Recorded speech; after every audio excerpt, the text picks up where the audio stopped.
अस्सलामु अलैकुम वरहमतुल्लाहि वबरकातुहू। ಬಂಧುಗಳೇ, ನಾನು ಕನ್ನಡದಲ್ಲಿ ಮಾತನಾಡಿದೆ ನಡೀತದಲ್ಲ, ಚಲ್ತಾ ಬೈ? ಬಂಧುಗಳೇ, ಇವತ್ತು ಕೊಪ್ಪಳ ಜಿಲ್ಲೆ ಕೊಪ್ಪಳ ನಗರದಲ್ಲಿ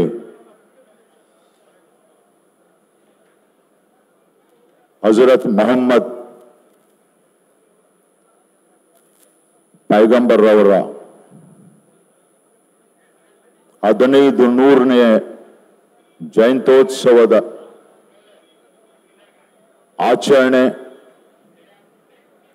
ಮತ್ತು ಅವರ ಸಂದೇಶದ ಕುರಿತು ಜನರಿಗೆ ತಿಳಿಸ್ತಕ್ಕಂಥ ಕಾರ್ಯಕ್ರಮವನ್ನು ಮಾಡಬೇಕು.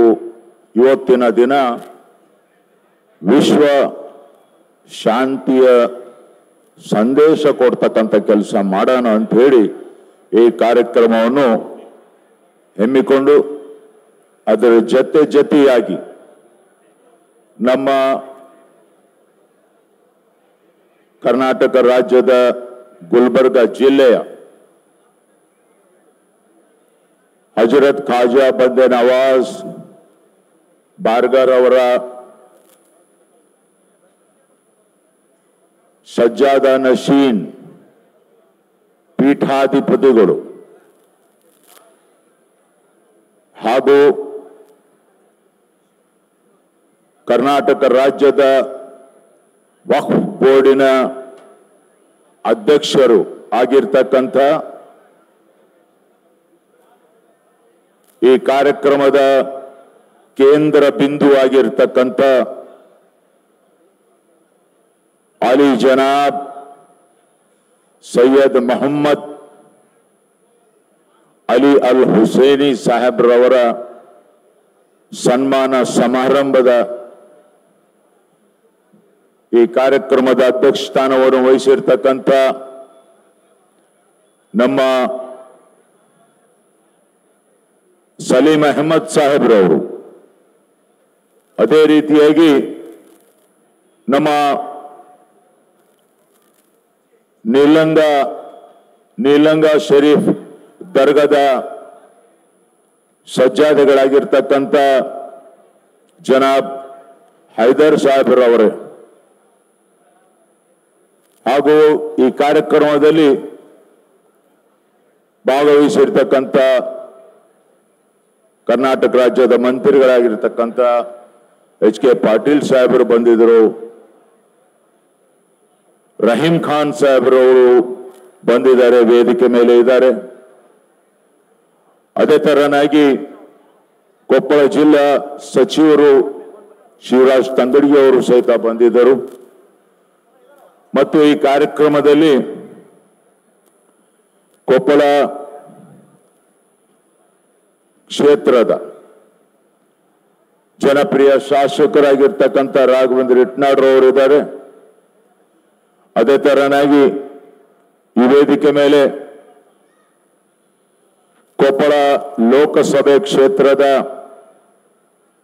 ಸದಸ್ಯರಾಗಿರ್ತಕ್ಕಂಥ ರಾಜಶೇಖರ್ ಹಿಟ್ನಾಡ್ರವರು ಇದ್ದಾರೆ.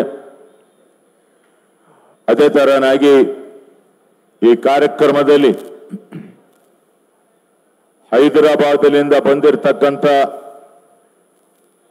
ಇಡೀ ನಮ್ಮ ಭಾರತ ದೇಶದ ಕ್ರಿಕೆಟ್ ಆಟದ ರಂಗದಲ್ಲಿ ಇತಿಹಾಸವನ್ನು ರಚಿಸಿರ್ತಕ್ಕಂಥ ಜನಾಬ್ ಅಜರುದ್ದೀನ್ ರವರು ಸಹಿತ ಈ ಕಾರ್ಯಕ್ರಮದಲ್ಲಿ ಭಾಗವಹಿಸಿದ್ದಾರೆ. ಅದೇ ತರನಾಗಿ ನಮ್ಮ ಹಿರಿಯರಾಗಿರ್ತಕ್ಕಂಥ ಆಜಿಮ್ ಸಾಹೇಬ್ರವರು ಇಸ್ಲಾಂ ಧರ್ಮದ ಬಗ್ಗೆ, ಜಾತ್ಯತೀತದ ಬಗ್ಗೆ, ಸೆಕ್ಯುಲರಿಸಂನ ಬಗ್ಗೆ, ಹಿಂದೂ ಮುಸ್ಲಿಂಗಳು, ಕ್ರಿಶ್ಚಿಯನ್ಗಳು ಯಾವುದೇ ಜಾತಿ ಭೇದ ಭಾವನೆಗಳು ಇಲ್ಲದ ಹಾಗೆ ಹಿಂದೆ ಬದುಕಿದರು, ಈಗೇನು ಬದುಕ್ತಾ ಇದ್ದಾರೆ, ಇದರ ವಿಶ್ಲೇಷಣೆಗಳನ್ನು ಅನೇಕ ಕಾರ್ಯಕ್ರಮಗಳನ್ನು ಭಾಗವಹಿಸಿ ತಮ್ಮದೇ ಆಗಿರ್ತಕ್ಕಂಥ ಶೈಲಿಯಲ್ಲಿ ಅವರ ವಯಸ್ಸು 77ನೇ ವಯಸ್ಸಿನಲ್ಲಿ ಅವರು ಇವತ್ತಿನ ಕಾರ್ಯಕ್ರಮ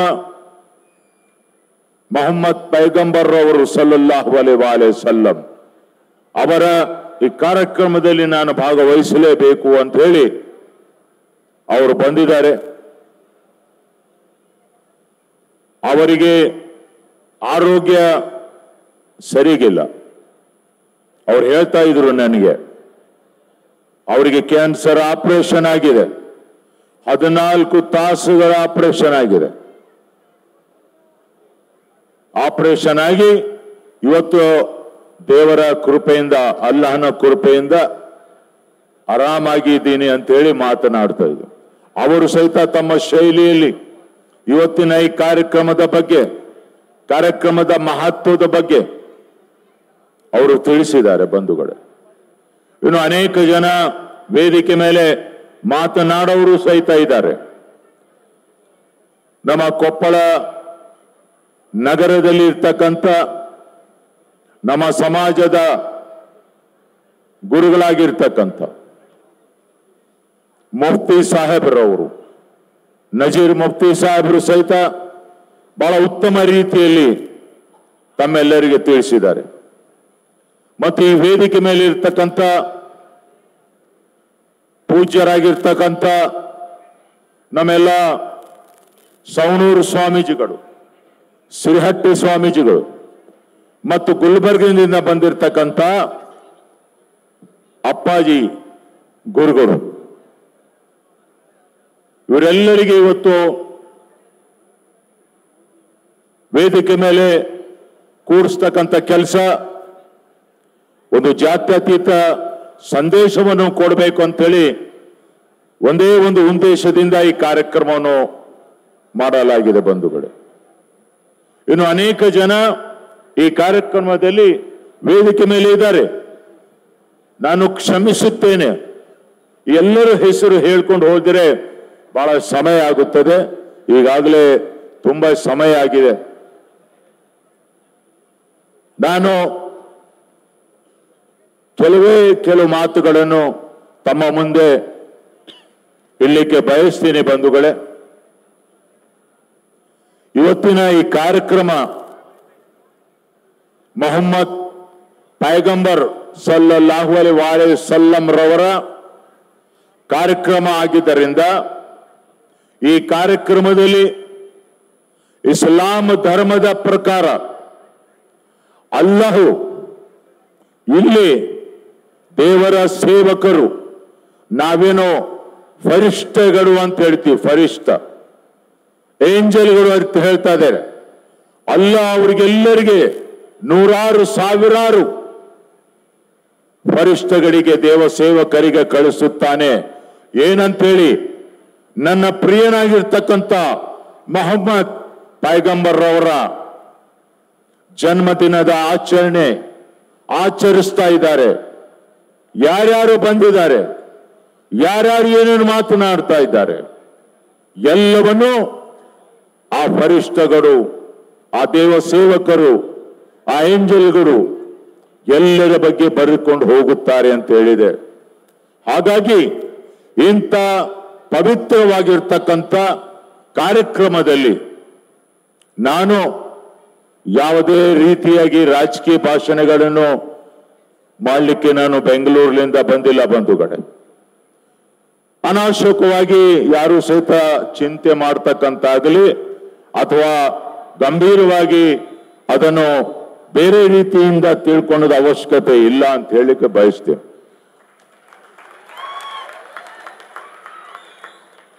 ನಾನು ಅಷ್ಟು ತಿಳುವಳಿಕೆ ಇಲ್ಲದವನು ಅಂತೇಳಿ ಸಹಿತ ತಿಳ್ಕೊಳಕ್ ಹೋಗಬೇಡಿ. ಯಾವ ಕಾರ್ಯಕ್ರಮದ ವಿಷಯ, ಆ ವಿಷಯದ ಅಂಗವಾಗಿ ಮಾತ್ರ ಮಾತನಾಡಲಿಕ್ಕೆ ಮಾತ್ರ ನಾನು ಬಯಸುತ್ತೇನೆ.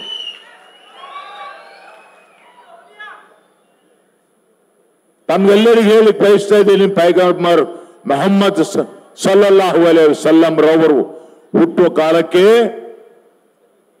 ಅಲ್ಲಾಹು ಇಡೀ ಈ ಜಗತ್ತಿನಲ್ಲಿರ್ತಕ್ಕಂಥ ಮಾನವರಿಗೆ ಸಂದೇಶ ಕಳಿಸಿದರು.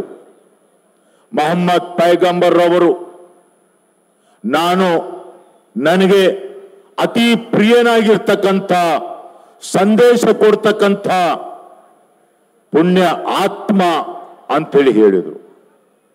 ನಾನು ಅವರಿಗೆ ನನ್ನ ಹೆಸರಿನ ಜೊತೆಗೆ ಅವರ ಹೆಸರನ್ನು ಸೇರಿಸುತ್ತಾ ಇದ್ದೀನಿ ಅಂದ್ರು. ತಮ್ಗೆಲ್ಲರಿಗೂ ಗೊತ್ತಿದೆ, ಲಾ ಇಲಾಹ ಇಲ್ಲಲ್ಲಾ ಅಂತೇಳಿ ಇಸ್ಲಾಂ ಧರ್ಮದವರು ನಾವು ಹೇಳ್ತೀವಿ. ಲಾ ಇಲಾಹ ಇಲ್ಲಲ್ಲಾ ಅಂದರೆ ದೇವ ಒಬ್ಬನೇ ಅಂತೀವಿ.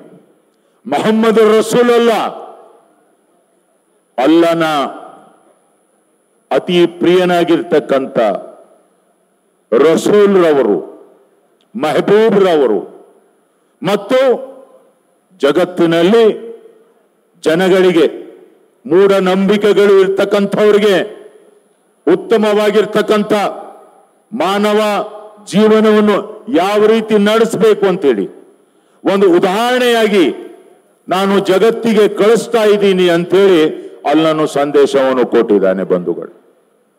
ಅದೇ ತರನಾಗಿ ಮೊಹಮ್ಮದ್ ಪೈಗಂಬರ್ ಅವರ ಹುಟ್ಟೋ ಕಾಲಕ್ಕೆ ನಮ್ಮ ಹಿರಿಯರಾಗಿರ್ತಕ್ಕಂಥ ಆಜ್ಮಿ ಸಾಹೇಬರು ಅವರು ಸಹಿತ ಮೊಹಮ್ಮದ್ ಪೈಗಂಬರ್ ಅವರು ಹುಟ್ಟಿದ ತಕ್ಷಣ ಯಾವ ಥರದ ಸನ್ನಿವೇಶಗಳು ಇದ್ದು ಎಲ್ಲವನ್ನೂ ಸಾರಿ ಹೇಳಿದ್ದಾರೆ.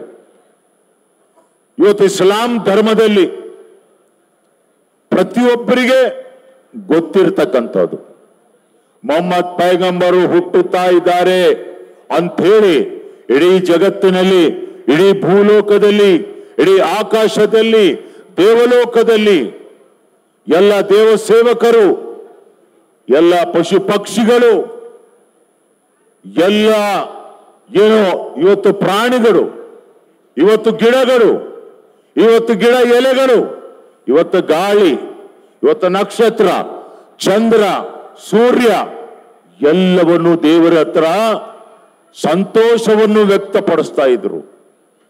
ಮೊಹಮ್ಮದ್ ಪೈಗಂಬರ್ ಅವರು ಬಂದರು, ಭೂಮಿನಲ್ಲಿ ಬಂದರು, ಜಗತ್ತಿಗೆ ಬಂದರು, ನಮ್ಮೆಲ್ಲರಿಗೆ ಉತ್ತಮ ಹಾದಿಯನ್ನು ತೋರಿಸಲಿಕ್ಕೆ ಬಂದರು ಅಂತ ಹೇಳಿ ತಮ್ಗೆ ಹೇಳಲಿಕ್ಕೆ ಬಯಸ್ತಾ ಇದ್ದೀನಿ ಬಂಧುಗಳೇ. ಮೊಹಮ್ಮದ್ ಪೈಗಂಬರ್ ಅವರು ಬಂದಾದ ಮೇಲೆ ಮಹಿಳೆಯರಿಗೆ ಸಮಾನತೆ ಸಿಕ್ಕಿದೆ. ಇಸ್ಲಾಮ ಧರ್ಮದಲ್ಲಿ ಸ್ಪಷ್ಟವಾಗಿ ಏನಪ್ಪಾ ಅಂದ್ರೆ ಈ ನುಡಿಗಳು ನಮಗೆ ಸಿಗುತ್ತವೆ. ಮೊಹಮ್ಮದ್ ಪೈಗಂಬರ್ ಅವರು ಬರಕಿನ ಮುಂಚೆ ಮಹಿಳೆಯರಿಗೆ ಬಹಳ ಕೆಟ್ಟದಾಗಿ ನೋಡ್ತಾ ಇದ್ರು. ಯಾರಾದರೂ ಮನೆಯಲ್ಲಿ ಹೆಣ್ಣು ಮಗು ಜನಿಸಿದರೆ ಆ ಮಗು ಅನಿಷ್ಟ, ದರಿದ್ರ ಅಂತ ಹೇಳಿ ಜೀವಂತ ಮಕ್ಕಳಿಗೆ ಕುಣಿತೋಡಿ ಜೀವಂತ ಹೆಣ್ಮಕ್ಕಳಿಗಿಟ್ಟು ಅವರನ್ನು ಮಣ್ಣು ಮಾಡುತ್ತಿದ್ರು. ದೇವರಿಗೆ ಅಲ್ಲನಿಗೆ ಕ್ರೋಧ ಬರ್ತಾ ಇತ್ತು, ಅಲ್ಲನಿಗೆ ಕ್ರೋಧ ಬರ್ತಿತ್ತು. ಈ ಮಾನವರಿಗೆ, ಈ ಮನುಷ್ಯರಿಗೆ ನಾನು ಶಿಕ್ಷೆ ಕೊಡಬೇಕು ಅಂತೇಳಿ ಅಷ್ಟಕ್ಕೊಂದು ಕ್ರೋಧ ಬರ್ತಿತ್ತು. ಆದರೆ ಮೊಹಮ್ಮದ್ ಪೈಗಂಬರ್ ಅವರು ಹುಟ್ಟಿದಾಗಲಿಂದ ಯಾವಾಗ ಅವರು ತಮ್ಮ ತಾಯಿಯ ಹೊಟ್ಟೆಯಲ್ಲಿದ್ದರು, ತಾಯಿ ಹೊಟ್ಟೆಯಿಂದ ಜಗತ್ತಿಗೆ ಬಂದರು, ಜಗತ್ತಿಂದ ಇವತ್ತು ನಮ್ಮನ್ನು ಬಿಟ್ಟು ಇವತ್ತು ಏನೋ ಪರ್ದ ಆಗಿದ್ದಾರೆ ಅಂತ ಹೇಳ್ತೀವಿ ನಾವು, ಜಗತ್ತು ಬಿಟ್ಟು ಹೋಗಿದ್ದಾರೆ ಅಂತೇಳಿ ಹೇಳೋದಿಲ್ಲ. ಆದರೆ ಇದ್ರ ಬಗ್ಗೆ ನಾವು ವಿಶ್ಲೇಷಣೆಗಳು ಮಾಡಕ್ ಹೋದ್ರೆ ಬಹಳ ದೊಡ್ಡದಾಗಿ ಈ ಇಸ್ಲಾಂ ವಿಷಯ ಏನಿದೆ, ಇಸ್ಲಾಂ ಎಂಬ ಪದ, ಇಸ್ಲಾಂ ಎಂಬ ವಿಷಯ, ಮೊಹಮ್ಮದ್ ಪೈಗಂಬರ್ ಅವರ ಜೀವನದ ಮತ್ತು ಅವರ ಸಂದೇಶಗಳು, ಇದು ನಾವು ತಿಳ್ಕೊಂತ ಹೋದರೆ ಬಂಧುಗಳೇ, ನಾವು ಹುಟ್ಟಿದಾಗಲಿಂದ ಅದನ್ನು ಓದ್ಕೊಂತ ಹೋದರೆ ನಾವು ಸತ್ತು ಹೋದರೂ ಸಹಿತ ಇನ್ನೂ ಅದು ಸಂಪೂರ್ಣವಾಗಿ ನಮಗೆ ಗೊತ್ತೇ ಆಗೋದಿಲ್ಲ, ಇನ್ನೂ ಬಾಕಿ ಉಳಿತದೆ. ಅಂತ ಒಂದು ಸಂದೇಶಗಳು ಮೊಹಮ್ಮದ್ ಪೈಗಂಬರ್ ಸಲ್ಲಲ್ಲಾಹು ಅಲೈಹಿ ವಸಲ್ಲಂ ರವರ ಮುಖಾಂತರ ಅಲ್ಲಾಹು ತಮಗೆ ನಮಗೆ ಪ್ರತಿಯೊಬ್ಬರಿಗೆ ಕೊಟ್ಟಿದ್ದಾರೆ ಬಂಧುಗಳು. ಈ ಸಂದೇಶ ಪ್ರತಿಯೊಬ್ಬರಿಗೆ ಕೊಟ್ಟಿದ್ದಾರೆ.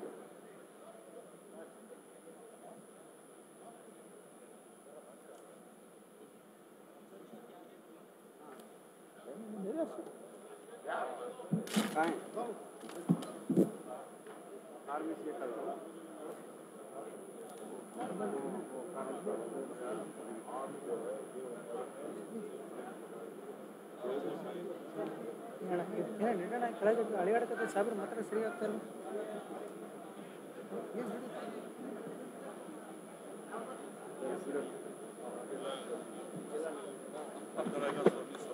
जी जी जी तो ಬಂಧುಗಳೇ, ಮೊಹಮ್ಮದ್ ಪೈಗಂಬರ್ ಅವರ ಆ ಸಂದರ್ಭದಲ್ಲಿ ಮೊಹಮ್ಮದ್ ಪೈಗಂಬರು ಒಂದು ಚಿಕ್ಕ ಮಗು ಜಗತ್ತಿಗೆ ಅವರು ಪಾದಾರ್ಪಣೆ ಮಾಡಿದ್ರು.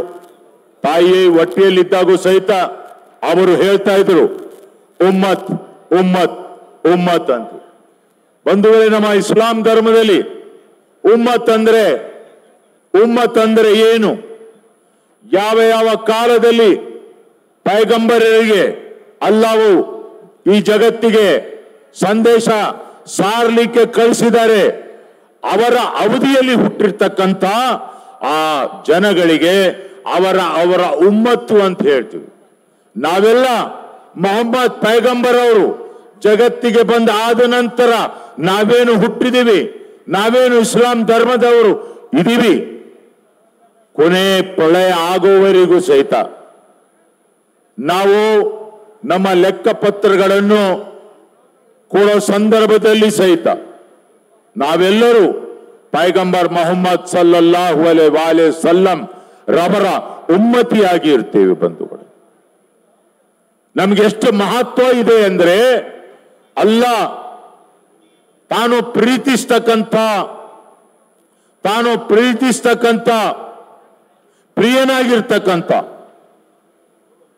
ಪವಿತ್ರನಾಗಿರ್ತಕ್ಕಂಥ ಮೊಹಮ್ಮದ್ ಪೈಗಂಬರ್ ಅವರು, ಅವರ ಹೆಸರು ಅಲ್ಲಾಹ್ ತನ್ನ ಹೆಸರು ಜೊತೆಗೆ ಸೇರಿಸಿ ಇಸ್ಲಾಂ ಧರ್ಮದಲ್ಲಿ ಅದೊಂದು ಸೂತ್ರದ ರೂಪದಲ್ಲಿ, ಇಸ್ಲಾಂ ಧರ್ಮದಲ್ಲಿ ಅದೊಂದು ಸೂರ, ಕಲ್ಮೆ ತಯ್ಯಬ, ಲಾ ಇಲಾಹ ಇಲ್ಲಲ್ಲಾ ಅಂತ ಹೇಳಿ ಅವಾಗ ಜನ ಅಷ್ಟಕ್ಕೆ ನಿಂದಿರಿಸ್ತಿದ್ರು, ಲಾ ಇಲಾಹ ಇಲ್ಲಲ್ಲಾ.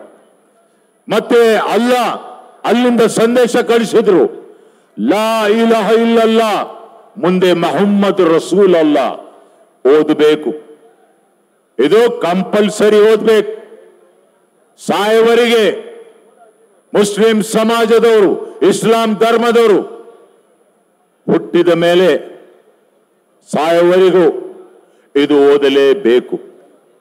ಹಿಂದೆ ಸಹಿತ ಬಹಳಷ್ಟು ಜನ ಸಂದೇಶ ಸಾರಲಿಕ್ಕೆ ಜಗತ್ತಿಗೆ ಅಲ್ಲಾಹ್ ಕಳಿಸಿದ್ರು. ಆದರೆ ಅವರ ಉಮ್ಮತ್ತು, ಅವರ ಉಮ್ಮಗಳು ಸರಿಯಾಗಿ ತಿಳ್ಕೊಂತಿದ್ದಿಲ್ಲ, ಸರಿಯಾಗಿ ತಿಳುವಳಿಕೆ ಇದ್ದಿಲ್ಲ, ಮೂಢನಂಬಿಕೆಗಳು ಇದ್ದು. ಹಾಗಾಗಿ ದೇವರು ಆ ಸಂದರ್ಭಗಳಲ್ಲಿ ಬಹುಶಃ ನನಗಿನ ಹೆಚ್ಚಿಗೆ ನಮ್ಮ ಮುಫ್ತಿ ನಜೀರ್ ಸಾಹೇಬರು ಮತ್ತು ಅನೇಕ ಜನರು ಇದ್ದಾರೆ. ನಾನು ಬಹಳ ಚಿಕ್ಕವನು, ನಾನು ಇಕ್ಬಾಲ್ ಅನ್ಸಾರಿ ನಿಮಗಿನ ಚಿಕ್ಕವನು. ನಾನು ಅಲ್ಲನ ಏನೋ ಬಂದ ಅಂತೇಳಿ ಹೇಳ್ತೀವಿ ನಾವು, अल्लाह के बंदे, मैं अल्लाह का सबसे छोटा बंदा, मैं हुजूर का सबसे छोटा उम्मती हूं। मुझे कुछ नहीं मालूम है, मुझे जितना भी मालूम है वो अल्लाह के नजर करम की बदौलत है। मैं आपसे कहने जा रहा था कि अल्लाह ताला ने आकाए सलातो सलाम नबी करीम सल्लल्लाहु अलैहि वसल्लम सरकार को जब दुनिया में भेजा, मैं बोल रहा था उस वक्त औरतों को लोग इज्जत नहीं देते थे। बांदियां बोलकर जो है अपने घरों को ले जाते थे। बांदी, उस जमाने में बांदियां बोलते थे। खरीदते थे औरतों को, खरीदते थे औरतों को। कैसा खरीदते थे? एक बांदी को कोई खरीद के घर को ले गया, वो घर में झाड़ू झटका सब पूरा काम करा लेके, अपना पूरा सब काम करा लेके, फिर उसको लाके, वो नहीं चाहिए तो लाके फिर जो है एक सर्कल में लकड़ी को बांध दे के बोली लगाते थे कि इसकी कीमत इतनी है, ये औरत को कौन लेना चाह रहे, आके ले जाओ। ये इस तरीके से औरतों की जो है ना तोहमतें करते थे। आक़ाए सलातो सलाम जब आए, आकर आपने कहा ये करना गलत है, अल्लाह को बहुत गुस्सा आ रहा है। अल्लाह के गुस्से को तुम लोगों ने अल्लाह का जो है इम्तिहान लेने की, देखने की कोशिश मत करो, वरना क़यामत आ जाएगी, क़यामत आ जाएगी। ये जिंदा औरत बच्चियों को तुम लोगों ने गाड़ते हो। क्यों? औरत बच्ची पैदा होते ही अरे ये हमारे लिए अच्छी नहीं है, नहुसत है, इसकी शादी करना है तो पैसे देना है। तो आक़ाए सलातो सलाम ने बताए, देखो ये औरत जो पैदा हुई है, अल्लाह ताला ने इस औरत का और इस मर्द का जो पैदा होना था वो कहां हुआ है? वो जन्नत में हुआ है। इंसान कहां पैदा हुआ है? अल्लाह ने उसको जन्नत में पैदा किया है, आदम अलैहिस्सलाम के जरिए से। आप सब जानते हैं पहले आदम अलैहिस्सलाम को अल्लाह ताला ने मिट्टी से बनाया था, उसमें अभी रूह नहीं फूंका था अल्लाह ताला ने, और पूरे फरिश्तों को बुलाया। अल्लाह ताला ने कहा ये मेरा अपने दिल से जो मैंने बनाया हूं, ये मेरी बहुत ही दिलचस्प की चीज है, मैं बनाया हूं। ऐ फरिश्तों, तुम सभी लोग सिजदा करो। तो सारे फरिश्ते सिजदा कर लिए, और जो अभी शैतान है, वो शैतान बहुत बड़ा मुकाम पे था, वो भी फरिश्ता था, और उसको गुरूरी थी। उसने कहा या अल्लाह, ये आपने क्या बनाए हैं मुझे तो पता नहीं है, मगर मैं आपके पास आसमान में, अर्श में इतने बड़े मुकाम पर हूं, मैं इसको सिजदा नहीं करूंगा। अल्लाह ताला ने बोला और एक बार सोच ले। तो फिर वो बोला मैं यहां पे आपके हुक्म से बड़े ओहदे पर हूं, मैं इसको सिजदा नहीं करूंगा। तब अल्लाह ताला से वो शैतान ने पूछा, अल्लाह आप मेरे को अगर मौका दिए तो इंसान के अंदर जाकर मैं देख कर आकर आपको बताऊंगा। तो उसने जो है ना अल्लाह ताला से इजाजत ली और इंसान के अंदर गया, और वो हर जगह से कान में से जाके नाक में आता, नाक में से जाके मुंह में आता, हर तरीके से जो है ना इंसान के अंदर जो अल्लाह ताला ने जो बनाया था ढांचा, उसमें जाके आके देख के अल्लाह के सामने आके ठहर के बोला, या अल्लाह, या आप क्या बना है मुझे पता नहीं है, मैं इसके सामने सिजदा नहीं करूंगा, और आपको कह रहा हूं या अल्लाह, ये जो आप बनाए हैं इसके पेट में कौन सी भी चीज जो है नहीं रख लेगा, इसके पेट में कौन सी भी चीज सस्पेंस नहीं रखेगा, ये मैं इतना बोल सकता हूं। अब अल्लाह ताला ने बोला जो मेरी बात को नहीं माना वो इब्लीस है। तो आज से जो फरिश्ता था तो आज से इब्लीस है। फरिश्तों को अल्लाह ने बुलाया और शैतान को जो है नीचे फेंकवा दिया, नीचे फेंकवा दिया जमीन पर। और जब आदम अलैहिस्सलाम के जिस्म में अल्लाह ताला ने रूह फूकी, उसके बाद आदम अलैहिस्सलाम धीरे धीरे से उंगलियों को हिलाते हुए, पैरों को हिलाते हुए, सर को हिलाते हुए, आंख को खोलते हुए, फिर जब उठ के बैठने के बाद बिस्मिल्लाहिर्रहमानिर्रहीम पढ़ के जो है ना आप उठ के ठहरने के बाद अल्लाह से पूछे मैं कौन हूं? तो अल्लाह ने बोले तुम्हारा नाम आदम है, तुम्हारा नाम आदम है, तुम मेरे रसूल हो, तुम मेरे पैगंबर हो। मैं, अल्लाह ने कहा मैं तुम्हारा अल्लाह हूं, मैंने तुम्हें बनाया है। अल्लाह ताला से उसने आदम अलैहिस्सलाम ने उस वक्त शुक्रिया अदा करके अल्लाह ने फरिश्तों को बुला के कहा आदम को तख्त पे ले जाओ, जन्नत की सैर करा के लाओ। जब आदम अलैहिस्सलाम को तख्त पर ले जा रहे थे जन्नत में, सैर कराया फरिश्तों ने। उसके बाद में जो है आदम अलैहिस्सलाम फरिश्तों को बोले भाई जरा एक जगह ठहरो, यहां पे झाड़ है, झाड़ की ठंडी छांव दिख रही है, आप जरा ठहरिए। तो फरिश्ते ने ठहरा कर दिया। आदम अलैहिस्सलाम को वहां पे उतर गए, एक झाड़ के नीचे आदम अलैहिस्सलाम पैर के ऊपर पैर डाल के दोनों हाथें सिर के नीचे रखकर जैसे इंसान सोचते रहता है वैसा लेटे हुए थे और बहुत अफसोस में थे, फिक्र में थे। अल्लाह ताला ने फरिश्तों को बुलाया, कहां पे है मेरा बंदा, वो आदम कहां है, क्या कर रहे हैं? फरिश्तों ने कहा या अल्लाह आपने कहे थे आदम अलैहिस्सलाम को लेके जन्नत की सैर करवाओ, हमने करवा रहे थे, हमारे को हुक्म दिए कि तख्त नीचे रोक दो, मुझे यहां थोड़ा आराम करना है। अब हमने वहां पे छोड़ के जो ना देखते हुए ठहरे थे, क्या कर रहा है मेरा बंदा? बोल के फरिश्तों को अल्लाह ताला ने पूछे तो फरिश्ते कहे या अल्लाह हमने देखे आदम अलैहिस्सलाम को बहुत सुस्त है, बहुत फिक्रमंद है। तो अल्लाह ने फिक्र करना शुरू कर दिया, मेरा बंदा फिक्रमंद है, उसको दिल नहीं लग रहा है, वो बेजार है। तो ठीक है, फरिश्तों से अल्लाह ताला ने कहा जाओ जाके आदम अलैहिस्सलाम के फसली की हड्डी को लाओ।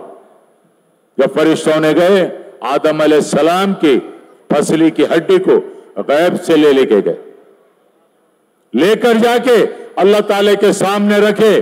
अल्लाह ताला के हुक्म से वहां पे हवा अलैहिस्सलाम जो है ना वहां पे पैदा हुई, हवा अलैहिस्सलाम बन गए, एक जनाना, एक औरत।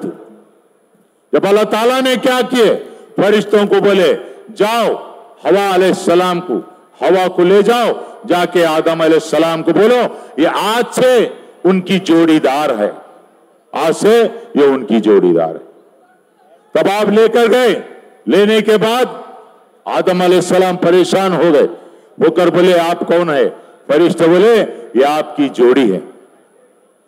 तो आपकी जोड़ी है तो इसलिए मैं ये मजमून पे क्यों आया, इसीलिए कि औरत का मर्तबा कहां से आया है दुनिया में। आका सलातो सलाम ने कहा औरत और मर्द अल्लाह के हुक्म से जन्नत में बने हैं, उसके बाद दुनिया में आए हैं। तो हम औरत को भी बराबर देखना है। आका सलातो सलाम के जमाने से औरतों को जो है एक मुकाम मिला है, इज्जत मिली है। आका सलातो सलाम कहे हैं ये तुम्हारे घर की जीनत है, ये तुम्हारे घर की जीनत है। और बहुत सारे लोगों ने गलत बातों को फैलाते हैं, क्योंकि हमारे ही लोग थोड़े लोगों को नहीं मालूम रहने की वजह से कोई गैर कौम वाले पूछ लिए तो उनको गलत बताते हैं कि भाई तुम्हारे मजहब में 3 शादियां 4 शादियां क्यों करते हैं, मगर हमारे लोग उसके बारे में जवाब नहीं देते। जरा ठहरो भाई, हमारे लोगों ने, जिनको थोड़ा मालूम नहीं रहता, जवाब नहीं देते, किसको गैर कौम वालों को मालूम नहीं रहता।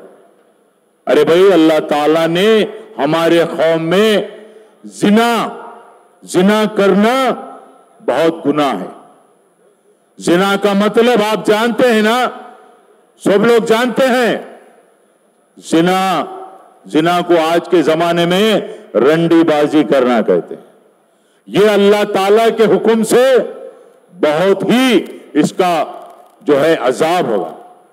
तो अल्लाह ताला ने जो कहे हैं आका सलातो सलाम के जरिए से, दुनिया में अल्लाह ताला ने बोले अगर तुम्हारे को पालने की हैसियत है, तुम्हारे को जो है ना इसको देख लेके जाने की हैसियत है, तो तुम जो है निकाह कर सकते हैं, मगर जिना नहीं कर सकते।